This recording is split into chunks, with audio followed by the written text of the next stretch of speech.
नमस्कार, पहाड़ समाचार देख रहे हैं आप और मैं आपके साथ रंजना रावत। बुलेटिन की शुरुआत बड़ी खबर के साथ करेंगे। यूके SSC परीक्षाओं के लिए जांच समिति का गठन हुआ है, तो बड़ी जानकारी, बड़ी खबर आपको बताते चले। यूके SSC में बनाई गई है उच्च स्तरीय विशेषज्ञ समिति। परीक्षाओं की जांच के लिए बनी है ये उच्च स्तरीय विशेषज्ञ की समिति। पूर्व IAS SS रावत की अध्यक्षता में समिति गठित की गई है। हाईकोर्ट के पूर्व रजिस्ट्रार जनरल VK माहेश्वरी सदस्य नामित, साथ ही ITDA टास्क फोर्स के मैनेजर संजय माथुर सदस्य नामित हुए हैं। तो यूके SSC की 8 भर्तियों की जांच करेगी ये समिति। सरकार ने 4 भर्तियों को रद्द करने का फैसला लिया था। तो बड़ी खबर आपको बताते चले। उत्तराखंड अधीनस्थ सेवा चयन आयोग ने परीक्षाओं की जांच के लिए उच्च स्तरीय विशेषज्ञ समिति बनाई है। पूर्व IAS SS रावत की अध्यक्षता में विशेषज्ञ समिति बनी है और इसके अलावा हाईकोर्ट के पूर्व रजिस्ट्रार जनरल VK माहेश्वरी और ITDA के टास्क फोर्स के मैनेजर संजय माथुर सदस्य नामित किए गए हैं। ये समिति यूके SSC में 8 भर्तियों की जांच करेगी और 8 परीक्षाएं वो है जिन पर भर्ती में गड़बड़ी की बात सामने आई थी। इसमें से सरकार ने 4 भर्तियों को रद्द करने का फैसला लिया था। तो बताते चले आपको कि यूके SSC परीक्षाओं की जांच के लिए विशेषज्ञ समिति बनाई गई है। पूर्व IAS SS रावत की अध्यक्षता में समिति गठित की गई है और ये समिति यूके SSC में 8 भर्तियों की जांच करेगी। ये 8 परीक्षाएं वो हैं जिन पर भर्ती में गड़बड़ी की बात सामने आई थी और अब इसे लेकर विशेषज्ञ की जो समिति गठित की गई है वो इस पूरे 8 भर्तियों को लेकर जांच करेगी।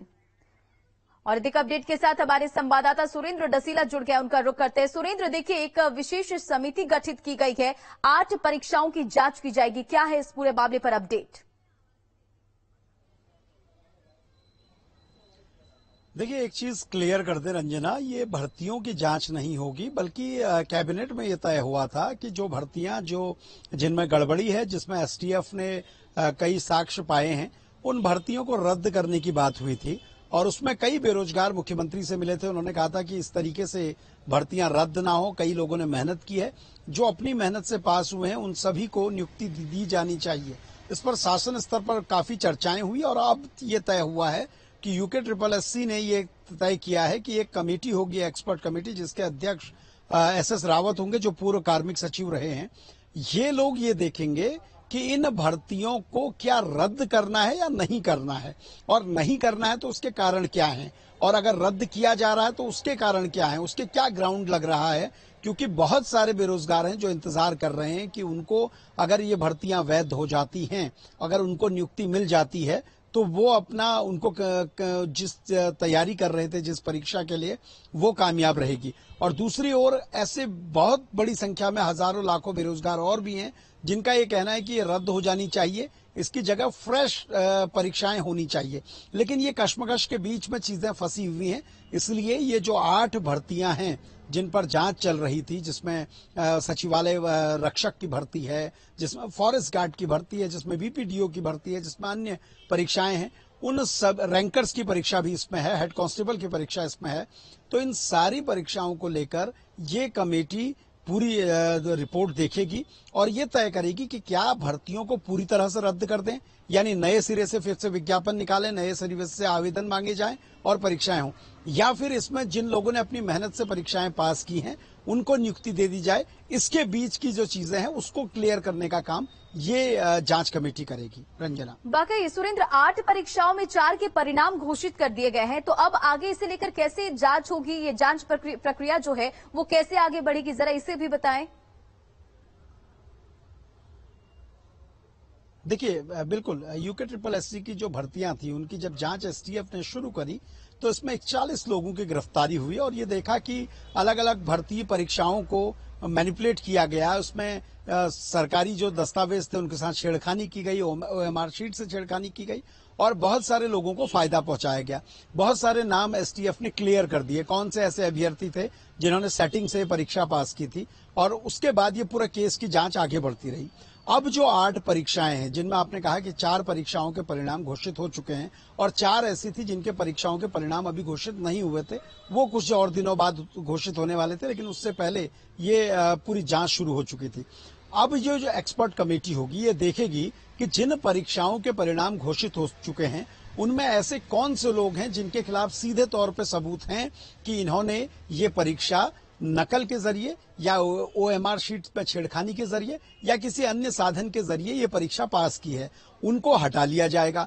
और उसके बाद ऐसे कौन से लोग हैं जिन्होंने ये अपनी मेहनत से भर्ती परीक्षा पास की, इन सारी चीजों को क्लियर किया जाएगा, क्योंकि जिनके परिणाम नहीं निकले हैं वो चीजें अभी भी आयोग के पास होंगी कि किस तरह का परिणाम है और ऐसे कौन से लोग हैं जो सेटिंग से हुए हैं। तो ये सारी जो 8 परीक्षाएं हैं, इन सारी परीक्षाओं को जब देखा जाएगा तो उसके बाद कमेटी एक निष्कर्ष निकालेगी कि क्या हमें सरकार को इन परीक्षाओं को रद्द करने की सिफारिश करनी चाहिए या फिर इस परीक्षा में उन छात्रों को एक तरफ किया जा सकता है जो अपनी मेहनत से पास हुए हैं। लेकिन इसमें देखिए विरोधाभास बहुत सारे होंगे। अगर आप इन परीक्षाओं को रद्द नहीं करते हैं तो फिर ये कोर्ट में चैलेंज किया जा सकता है कि जिन परीक्षाओं में बड़े पैमाने पर अधिकारी और नकल माफिया पकड़े गए हैं उसमें क्या गारंटी है कि बाकी लोगों तक ये पूरी सेटिंग नहीं पहुंची होगी। तो बड़ा टेक्निकल पेच इसमें है, इसीलिए ये पूरी कमेटी बनाई गई है जो ऐसे अधिकारियों से जुड़ी हुई है जो शासन में इस तरह के कामों को कर चुके हैं। कार्मिक सचिव रहे हैं एसएस रावत, विधानसभा की जो भर्ती घोटाले का मामला था उसमें भी कमेटी में वो शामिल थे और अब उसी कमेटी के दूसरी कमेटी के वो अध्यक्ष बने हैं और जल्द ही सरकार को आयोग को रिपोर्ट देंगे कि इन 8 परीक्षाओं का करना क्या है, इन्हें रद्द किया जाना चाहिए या फिर वो छात्र जो अपनी मेहनत से पास हुए उन्हें नियुक्ति दे देनी चाहिए। बाकी सुरेंद्र, इंतजार करना होगा कि ये 8 जो समिति बनाई गई है, जब 8 भर्तियों की परीक्षा होगी तो क्या कुछ जांच रिपोर्ट आएगी, इसका इंतजार करना होगा। तमाम जानकारियों के लिए बहुत बहुत शुक्रिया। चलिए खबरों में बढ़ेंगे आगे और अगली बड़ी खबर आपको बताते चले। दिल्ली दौरे पर उत्तराखंड सीएम पुष्कर सिंह धामी और उत्तराखंड सदन में सीएम पुष्कर सिंह धामी मौजूद। आज सीएम धामी केंद्र नेतृत्व से मुलाकात कर सकते हैं, तो बड़ी जानकारी आपको देते चले। दिल्ली दौरे पर उत्तराखंड सीएम पुष्कर सिंह धामी है और उत्तराखंड सदन में सीएम पुष्कर सिंह धामी मौजूद है, जहां आज ये जानकारी निकलकर सामने आ रही है कि सीएम धामी केंद्रीय नेतृत्व से मुलाकात कर सकते हैं। और देख अपडेट के साथ संवाददाता निशांत राय हमारे साथ जुड़ गए। निशांत, क्या कुछ जानकारी है इस पूरे खबर को लेकर? देखिए, सीएम धामी दिल्ली दौरे पर हैं, जिसमें उन्होंने 2 दिन गृह मंत्रियों की बैठक में हिस्सा लिया था, क्योंकि गृह मंत्री का प्रभार सीएम धामी के पास उत्तराखंड में है, जिसको लेकर आज उन्होंने बताया है कि स्मार्ट पुलिसिंग को लेकर चर्चा हुई है। इसके अलावा रेवेन्यू पुलिस को केस वाइज हटाया जा रहा है। अंतर्राष्ट्रीय सीमा से लगे गांव पर विशेष ध्यान देने की बात इन 2 दिनों में कही गई है। इसके अलावा जिस तरीके से केदारनाथ में उत्तराखंड सरकार ने बेहतर ढंग से कमाई की है, उसको लेकर भी सीएम धामी ने कहा है कि उत्तराखंड में टूरिज्म बढ़ा है और प्रधानमंत्री नरेंद्र मोदी ने जिस तरीके से केदारनाथ के दौरे किए हैं उसका एक बड़ा असर है। सबसे बड़ी बात है कि सीएम धामी का आज दिल्ली रुकने की कई सारी है कि वो केंद्रीय नेताओं से मुलाकात करेंगे और कल सीएम धामी का हिमाचल प्रदेश का दौरा है, जहाँ पर 3 जनसभा रैलियों को संबोधित करेंगे। दरअसल सीएम धामी ने जिस तरीके से उत्तराखंड में इतिहास रचा है कि किसी पार्टी की दोबारा सत्ता में वापसी हुई है, कुछ इसी तरीके का इतिहास बीजेपी हिमाचल प्रदेश में रचना चाह रही है, जिसको लेकर सीएम धामी की कल ये 3 रैलियां बेहद अहम मानी जा रही है, जिसके चलते आज दिल्ली रुके हैं और दिल्ली से सीधा हिमाचल प्रदेश रवाना होंगे। बाकी जरा ये भी बताते चले निशांत कि क्या क्या वो अहम मुद्दे हो सकते हैं उत्तराखंड को लेकर जो आज मुख्यमंत्री पुष्कर सिंह धामी अगर केंद्र नेतृत्व से मुलाकात करेंगे तो वो उठा सकते हैं? देखिए, बिल्कुल सीएम धामी जिस तरीके से उत्तराखंड में रेलवे परियोजना चल रही है उसको लेकर चर्चा कर सकते हैं। इसके अलावा अगर बात की जाए तो उत्तराखंड में जो विकास कार्यों को तेज गति देने का लगातार प्रधानमंत्री नरेंद्र मोदी कह रहे हैं, खासकर ऑल वेदर रोड का निर्माण कार्य में तेजी और उत्तराखंड में जो तमाम प्रोजेक्ट हैं उनमें किस तरीके से तेजी लाए, इसी सिलसिले में कई सारे केंद्रीय नेताओं से मुलाकात कर सकते हैं। चलिए, इन तमाम जानकारियों के लिए बहुत बहुत शुक्रिया निशांत।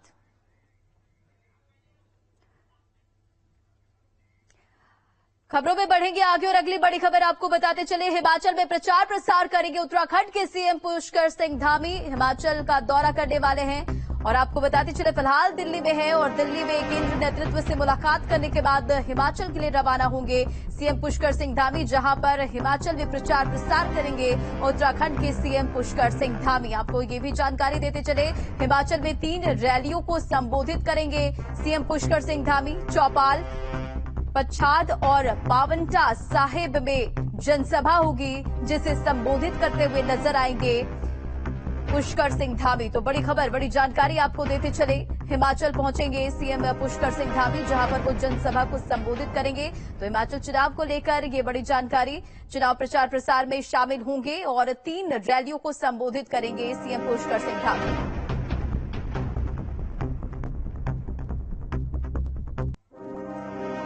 और खबर रुद्रप्रयाग से, शीतकालीन गद्दीस्थल में विराजमान हुई उत्सव डोली, केदारनाथ की पंचमुखी उत्सव डोली हुई विराजमान। विश्वनाथ मंदिर में द्वितीय रात्रि प्रवास के बाद गद्दीस्थल पहुंची डोली। गद्दीस्थल ओंकारेश्वर मंदिर उखीमुठ में डोली विराजमान हुई है और तस्वीरें देखिए किस तरह से उत्साह के साथ, पूरे विधि विधान के साथ और किस तरह से भव्य सजावट के साथ इस डोली को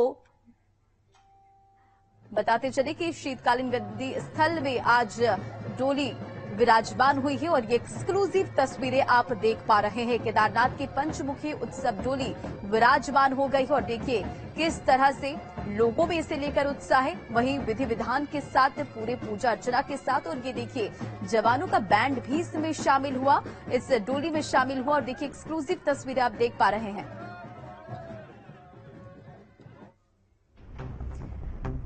तो शीतकालीन गद्दीस्थल में विराजमान हुई उत्सव डोली, केदारनाथ की पंचमुखी उत्सव डोली विराजमान हो गई है और ये तस्वीरें भी आप देख रहे हैं कि किस तरह से भारी संख्या में श्रद्धालु इस। और हमारे साथ संवाददाता रोहित डिमरी जुड़ गए हैं। रोहित, ये तस्वीरें हम देख पा रहे हैं किस तरह से भव्य तरीके से गद्दीस्थल पहुंच गई है डोली, क्या कुछ जानकारी? जैसे कि मैं आपको बताना चाहूंगा कि जो भगवान केदारनाथ की पंचमुखी उत्सव डोली है वो द्वितीय रात्रि प्रवास के लिए गुप्तगासी विश्वनाथ मंदिर में पहुंची थी और आज सुबह डोली ने पंच स्नान करने के बाद डोली ने यहाँ से प्रस्थान किया पूजा अर्चना के बाद। और ठीक 12 बजे करीब डोली है, पंचमुखी डोली है, अपने शीतकालीन गद्दी स्थल ओंकारेश्वर मंदिर पहुंच गई थी, जहां पर पहले से ही मौजूद सैकड़ों की संख्या में श्रद्धालु थे। उन्होंने डोली का भव्य स्वागत किया और कह सकते हैं कि यहाँ पर जो अस्थायी जनता है, लोग हैं, भक्त पहुंचे हुए हैं। उन्होंने डोली के पहुंचने पर केदार महोत्सव का भी पहली बार यहाँ पे आयोजन किया गया, जिसमें दूर दूर क्षेत्र से लोग पहुंचे हुए हैं। और साथ ही मैं कहूंगा कि डोली जब यहाँ पे पहुंच चुकी है, शीतकालीन गद्दी स्थल में विराजमान हो चुके, तो आज से ही शीतकालीन जो पूजाएं प्रक्रिया होती है वह भी शुरू हो जाएंगी। भक्त जो है जो बाबा केदारनाथ के धाम पे नहीं पहुंच पाए, नहीं जा पाए किसी कारणवश, तो वे यहाँ पर भी अब बाबा केदारनाथ की जो पंचमुखी डोली के दर्शन करने के बाद बाबा केदारनाथ की पूजा अर्चना कर सकते हैं। जी बाकी देखिए गद्दी स्थल ओंकारेश्वर मंदिर उखीमठ में डोली पहुंच गई है, वहां पर किस तरह की तैयारियां की गई है? क्योंकि आप जैसा कि जानकारी दे रहे हैं कि केदारनाथ में जो भक्त दर्शन नहीं कर पाए, तो जाहिर सी बात है कि यहाँ पर भी भक्तों का जो हुजूम है वो देखा जा सकता है। जैसे मैं आपको बताना चाहूंगा कि जब डोली यहाँ से आगमन करती है, जब जिस स्थल के लिए कपाट खुलते हैं, तो उस समय ही पंचमुखी डोली को सजाया जाता है, जिसको लेकर केदारनाथ पहुंचा जाता है। वहाँ पे भगवान के पुष्ट भाग की पूजा की जाती है, पर लेकिन साक्षात रूप में जो पंचमुखी डोली है, पंचमुखी यात्रा है, जो उसको भी दर्शन करके भगवान केदार का आशीर्वाद यहाँ पे मिलता है। पंचमुखी जो डोली है वह ओंकारेश्वर मंदिर यहाँ पे पहुंच गई है, तो यहाँ पे विराजमान की जाएगी मंदिर के अंदर। उसके बाद भगवान केदारनाथ के जो दर्शन कर सकते हैं श्रद्धालु, वह डोली को देख के भी कर सकते हैं। तो कह सकते हैं कि जो अब डोली केदारनाथ धाम से यहाँ पहुंची, शीतकालीन गद्दी स्थल पहुंच चुके श्रद्धालुओं में यहाँ पे उत्साह देखने का माहौल मिला। पहली बार केदार महोत्सव का भी यहाँ पे आयोजन किया गया, तो कह सकते हैं कि डोली यहाँ पे पहुंच गई, तो भगवान केदारनाथ की पूजा अर्चनाएं यहीं पे शीतकाल के दौरान की जाएंगी। चलिए, इन तमाम जानकारियों के लिए रोहित बहुत बहुत शुक्रिया।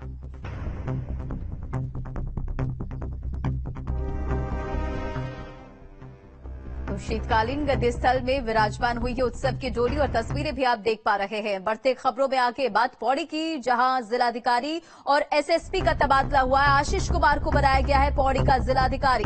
तो बड़ी खबर, बड़ी जानकारी आपको देते चले, पौड़ी में जिलाधिकारी और एसएसपी का तबादला हुआ है। आशीष कुमार को बनाया गया पौड़ी का जिलाधिकारी, एसएसपी पौड़ी की कमान श्वेता चौबे को दी गई है। तो बड़ी खबर आपको बताते चले, जहां बड़ा बदलाव देखने को मिल रहा है। तो पौड़ी में जिलाधिकारी और एसएसपी का तबादला कर दिया गया है। आशीष कुमार को बनाया गया है पौड़ी का जिलाधिकारी। वहीं एसएसपी पौड़ी की कमान श्वेता चौबे को सौंपी गई है। तो 4 आईएएस 2 आईपीएस के तबादले, 3 जिलों के बदले गए हैं डीएम। तो बड़ी जानकारी आपको देते चले, इधर पौड़ी में जिलाधिकारी और एसएसपी का तबादला हुआ है। आशीष कुमार को पौड़ी का जिलाधिकारी बनाया गया, तो एसएसपी पौड़ी की कमान श्वेता चौबे को सौंपी गई है। 3 जिलों के डीएम बदले गए हैं, तो ये बड़ा तबादला, बड़ा हेरफेर देखने को मिल रहा है। एसएसपी पौड़ी की कमान आपको बताते चले श्वेता चौबे को सौंपी गई है। रीना जोशी को पिथौरागढ़ की जिम्मेदारी सौंपी गई है। बागेश्वर डीएम बनी है अनुराधा पाल। तो वहीं बताते चले कि आशीष कुमार को पौड़ी का जिलाधिकारी बनाया गया। तो उत्तराखंड में एक बड़ा प्रशासनिक फेरबदल। राजाजी टाइगर रिजर्व पार्क क्षेत्र के तहत गोहरी रेंज में बाघ खाला के पास चंदन समेत दूसरी प्रजातियों के दर्जन भर पेड़ों को तस्करों ने काट दिया। तस्वीरें भी देखिए इसकी निकलकर सामने आई है। कई पेड़ों को तस्कर चोरी कर अपने साथ भी ले गए और तस्कर कई कटे हुए पेड़ मौके से छोड़कर फरार हो गए, लेकिन पार्क प्रशासन को इसकी भनक तक नहीं लगी। मामला मीडिया में सामने आया तो पार्क प्रशासन में हड़कंप मच गया। मामले में अधिकारी जांच कर कार्रवाई करने की बात कह रहे हैं और जानकारों के मुताबिक आजकल अंतर्राष्ट्रीय बाजार में एक चंदन के पेड़ की कीमत लाखों रुपए बताई जा रही है। तो देखो, अभी आप लोग बता रहे हैं ये चीज मेरे संज्ञान में आई है, तो अभी मैं मौके पे जाऊंगा और देखूंगा वहां पे कि किस प्रकार से कौन से पेड़ों पे या कितने पेड़ों पे ये चीज कार्रवाई हुई है। तो उसके अनुसार ही मैं आगे की इसमें जांच करूंगा और देखूंगा कि कौन से पेड़ कटे हैं। ये अभी मैं आगे इस पे तभी जब जांच होगी तो तभी बता पाऊंगा। सर, वीडियो के आधार पर क्या प्रथम लग रहा है चंदन के पेड़ है कि शशी पेड़? अभी क्योंकि इसमें कई वैरायटी होती है, एकदम हम डायरेक्टली नहीं बोल सकते कि किस चीज का है। और अभी कुछ ही मतलब थोड़ी देर में मैं निकलने वाला हूँ, वहां पे जांच करके उसके बाद मैं बता दूँ। और अपडेट के साथ अमित कांडियाल हमारे साथ जुड़े हुए हैं। अमित, देखिए तस्वीरें हम देख पा रहे हैं कि किस तरह से तस्करों ने चंदन के पेड़ समेत कई प्रजातियों के पेड़ काटे। अब कुछ पेड़ जो है उसे छोड़कर फरार भी हो गए। क्यों आखिर प्रशासन की नींद नहीं खुली? जी, जैसा कि राजाजी टाइगर रिजर्व पार्क क्षेत्र का मामला है और काफी सेंसिटिव जोन ये माना जाता है और लगातार वन विभाग की ओर से यहाँ पर गश्त करने का दावा किया जाता है, लेकिन जब ऐसी घटना को अंजाम तस्करों ने दिया है तो कहीं ना कहीं जो वन विभाग की जो भूमिका है वो संदिग्ध नजर आ रही है। कहीं ना कहीं यहाँ के जो कर्मचारी और या अधिकारी है उनकी भूमिका संदिग्ध नजर आ रही है, जिसके चलते यहाँ पर जो तस्करों ने चंदन के पेड़ सहित कई दर्जन भर पेड़ यहाँ पर जो कई प्रजातियों के थे उनको यहाँ पर काटकर कुछ पेड़ों को ले जा चुके हैं, कुछ यहाँ पर छोड़ दिया गया है। और जब ये इस चीज की जानकारी को लेकर जब हमने जो क्षेत्र के रेंजर से बात की तो उनका कहना था कि मेरे संज्ञान में नहीं है और आपके द्वारा ये संज्ञान में मामला आया है। ऐसे में सोचने वाली बात तो ये होगी कि जो पार्क क्षेत्र है उसमें कई बेकीमती लकड़ी है जो आज तक यहाँ से तस्करों ने ले जाई है, उसमें कितना बड़ा सरकार को घाटा हुआ है और वन को हानि हुई है, ये अपने आप में बहुत बड़ा सवाल है। सवाल तो कई है, प्रशासन को अब तो इसकी जानकारी मिल चुकी है। अब देखना होगा कि आगे इस पूरे मामले पर क्या कार्रवाई होती है। फिलहाल इन तमाम जानकारियों के लिए बहुत बहुत शुक्रिया।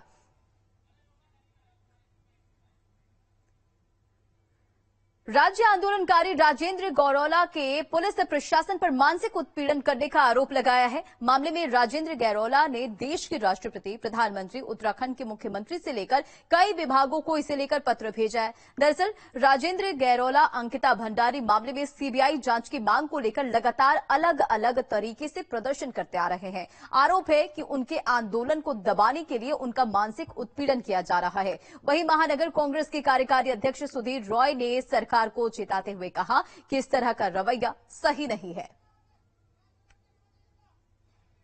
कांग्रेस अपने तरीके से अंकिता हत्याकांड को लेकर जो है धरना प्रदर्शन करने का काम कर रही है और निश्चित प्रदर्शन मेरा एक मानना और है कि लंका पे अगर चढ़ाई होती तो ऐसा नहीं कि हर बंदर अपनी पूछ में आग लगा सकते, उसके लिए अनुमानी काफी है।